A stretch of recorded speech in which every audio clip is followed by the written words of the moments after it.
Hey, this is Dave from Dave's Hunting, Shooting, and Bushcraft, Dave's HSB, and today I'm out on the range with a Savage over and under, and we're spending a little time talking about this combo rifle.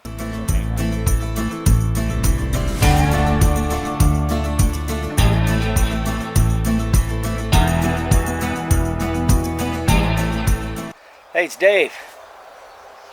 And Lillie. Come here. Oh. And Lillie. Yes, that's my baby. We're out here on the range with another used gun find. It's another fun gun auction. So this is a Savage 24 SE, and Savage 24, long history in the United States. I think they first came out around the late 1930s, maybe even, but pretty consistent manufacturing, I'd say, from the 50s through the 70s.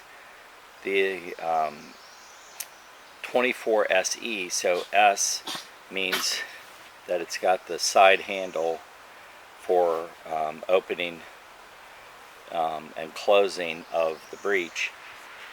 The E is just a series and progression. It started A through E.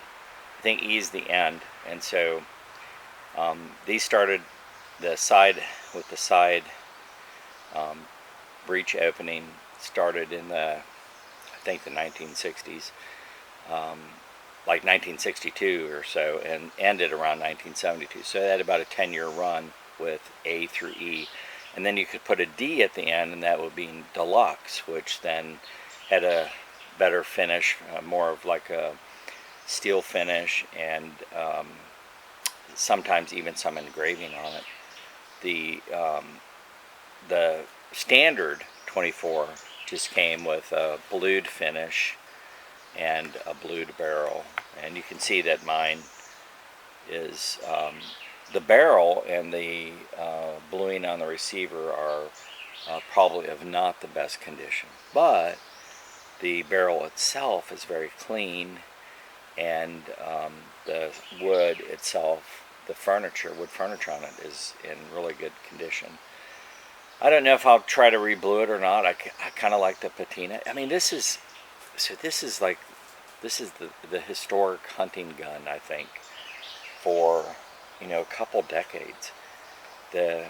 Not uncommon in the Midwest and maybe other places. I can only speak for the Midwest, where a young man would go out with his father or uncle or some relative, and they would bring with them a Savage over under with a rifle barrel on top. So this is 22 long range, and lower is a 410 gauge, but they made them in a variety of chamberings, and it wasn't uncommon that would be the first rifle, combo rifle, first rifle that they used to shoot a game animal, often a squirrel or a rabbit, stuff like that. This is an excellent squirrel or rabbit gun.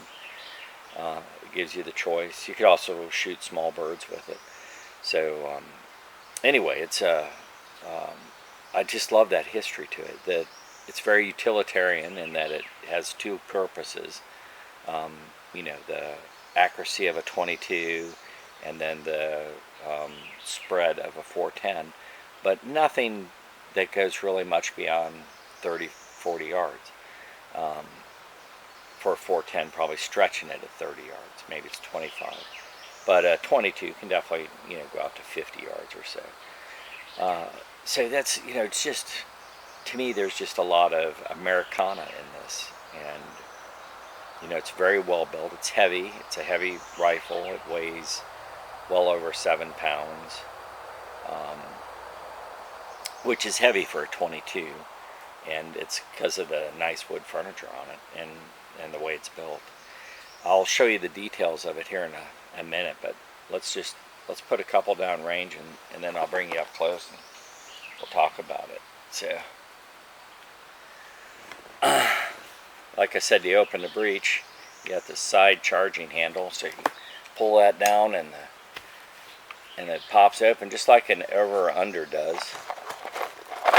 And I'm gonna put around in each. So the top holds a 22, and the bottom holds a 410. And it can hold 2.5 or 3 inch, which I thought was interesting. And then to select what barrel you're going to shoot, if you select, the selector is like that, pushed all the way forward, it's the top. You push all the way back, it's the top. You push all the way forward, it's the bottom. So go all the way back, it's the top, and we're going to hopefully shoot the 22. So let's see if we can't shoot the 22 here. So bravo, we hit that 22. It nailed it. Yeah, like right on target. And I got a target down there. So we'll recharge it and select the lower. Now this should fire the 410. And voila, it did. So, and then when you're done shooting, you open the breech, comes out. Now the 22, not ejecting as well. So let me get a little, let's give it a little assistance. I mean, this gun is a little bit old. And I noticed the ejector spring was a little weak on the 22 when I was cleaning it, compared to the ejector spring on the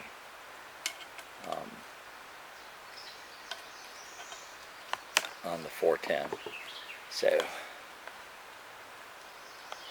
yep. Yeah, we'll shoot it here again in a second, but of the guns that you can collect, to me these are like the best. There's nothing better than a utilitarian gun like this that represents the American values and spirit of a time era, and this really does. A lot of fathers and sons involved in hunting centered around starting with this, or this was the gun passed down, grandfather to grandchild, and so forth. So yeah, I think it's really cool to be able to get one. And as you can see, it works really well. It cleaned up really well.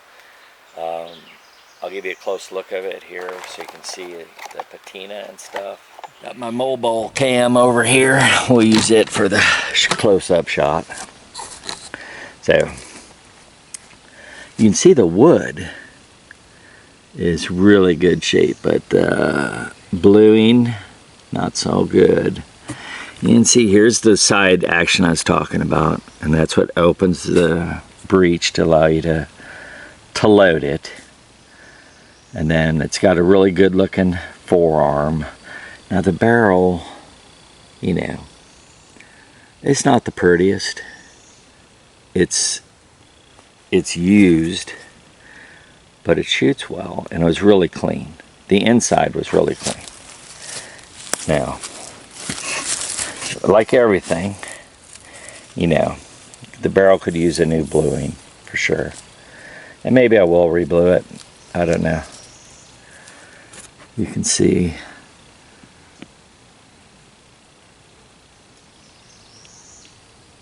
it's good looking little pistol or rifle. Let me show you so we close the action here. So you have the selector switch. That's what I was talking about. So back, that shoots the 22, and you can see it flips up like a little anvil that would hit it. You flip it down, and then that little anvil will hit where the 410 gauge is, shell was. So yeah, and then it's just each time you shoot it, you got to cock the hammer back, and then the trigger, you know, is a single release each time. And then the side action, let's see if we can do it one-handed. Yep. Oh, you didn't catch that. Let me try it again. Alright, so side action. Do this one-handed. Yeah. So there you go. Yeah, so 24S. The Savage Company. Savage 42. I don't know, it's pretty recent that it came out. Recent in my memory. I'm not sure the exact time frame. 2017, 18, something like that maybe. Anyway, so it came out, has a rifle barrel on top, shotgun, but they separated the barrels. See, these barrels are together. They're actually bronzed together, welded together, sealed together. I don't know the right terminology, but they function as a barrel, a unit, two barrels as one unit, which is, I think, really special in and of itself. So, yeah.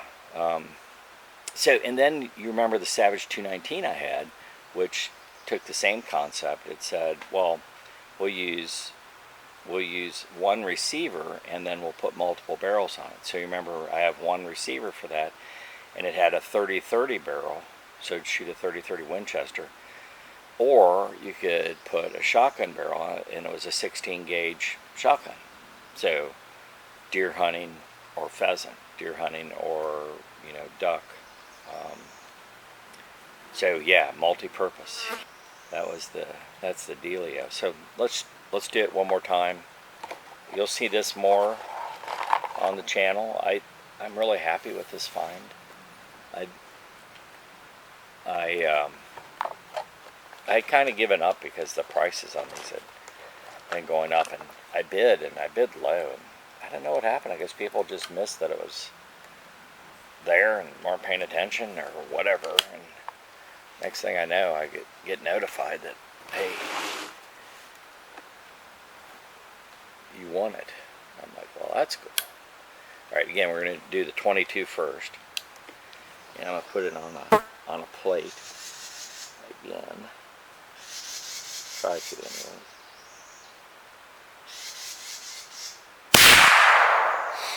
Well, I missed.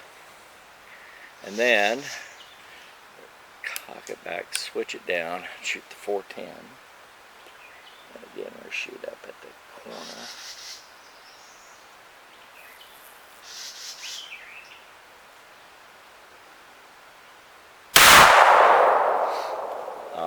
Yeah, there you go. And then, well, you see the 410. It does not have ejectors. It has extractors. Extractors just mean they pop it out a little so you can get it with your fingers. But the extractors for the 22 don't like working. It feels like it should. The spring doesn't feel that tight. Let me shoot one more. It could be these rounds. I don't know. Not all 22 rounds are made the same. So we gotta switch this down. And it's not gonna fire unless you cock it. So there you go. Yeah, it's just not doing it. And when I mean, it is tight in there. The 22, it's definitely swelling up in there. So I can see why it's having some issue ejecting this, or putting it so it extracts. But so be it. It's still a good find. All right. Yeah, so hey, that's the Savage 24 SE. Thanks for tuning in. I really appreciate it. So does Lily. Like I always say, make kindness your business. Do something kind for somebody. You never know how much that might change somebody's day and what an impact you might make in somebody's life. So I encourage you to give it a try. It's as simple as helping somebody put groceries in their car, or opening a door for somebody, or just letting somebody cut in front of you at a gas station or a food service line. Anyway, it's just a thought. Try to share some kindness. Dave out. Hey, this is Dave, and if you haven't noticed, I've got a store attached to my channel now. I've got 2 products listed. I've got a set of 4 coasters that are hand wood burned with Make Kindness Your Business, and they're pretty rustic looking. Take a look at them if you can. And then a couple folding knives, good for hunting or just outdoor activities. So yeah, if you get a second, check it out. I'd appreciate it. Thanks.